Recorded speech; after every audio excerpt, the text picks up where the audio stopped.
বিশ্বকাপে দলের হয়ে ঠিকমতো খেলতে না পেরে নকআউট পর্বে হার নিয়ে বিশ্বকাপ থেকে বিদায় নেওয়ার সঙ্গে আন্তর্জাতিক ফুটবল থেকেও বিদায়ের ঘোষণা দিয়েছিলেন নেইমার জুনিয়র। আর সেখান থেকে দলের কোচের সিদ্ধান্ত নিয়ে নানা বিতর্কের জন্ম নেয়।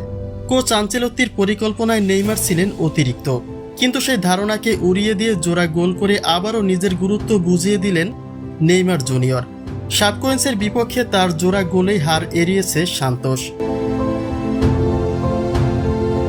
বিশ্বকাপে নেইমারকে একজন অতিরিক্ত খেলোয়াড় হিসেবে রেখেছিলেন আনচেলত্তি, যে কারণে নেইমারকে মাঠের বাইরে রাখতেই বেশি পছন্দ করেছেন তিনি। শুরু থেকে ব্রাজিলের দাপটীয় মনোভাবটি দেখা যায়নি। বিশ্বকাপের আসরে মরক্কোর বিপরীতে প্রথম ম্যাচে ড্র নিয়ে মাঠ ছাড়তে হয়েছিল ব্রাজিলকে। এরপরে দলের গুরুত্বপূর্ণ ম্যাচগুলিতেও নেইমার ছাড়াই ম্যাচ খেলে ব্রাজিল। দলের পরিস্থিতি যাই হোক, নেইমারকে দেখা যেত মাঠের বাইরে। হয়তোবা সমালোচনার চাপে পড়ে দু একটা ম্যাচে নেইমারকে মাঠে নামালেও তা ছিল অতি চাপের মুখে বেশি জোর 30 মিনিটের জন্য। অথবা নকআউট পর্বে নরওয়ের কাছে আকস্মিক হারের পরে বিশ্বকাপ থেকে ছিটকে যেতে আন্তর্জাতিক ফুটবল থেকে বিদায়ের ঘোষণা দেন নেইমার জুনিয়র। যদিও তিনি বাবার আদেশ ও গুরুজনদের উপদেশ পেয়েছেন দলে ফেরার, তবে সকল আলোচনা সমালোচনার অবসান ঘটিয়েছেন জোড়া গোল করে।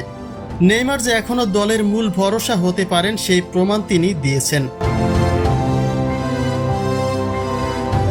সান্তোসের হয়ে নেইমারের এই জোড়া গোল যেন ছুরি মারল আনচেলত্তির বুকে।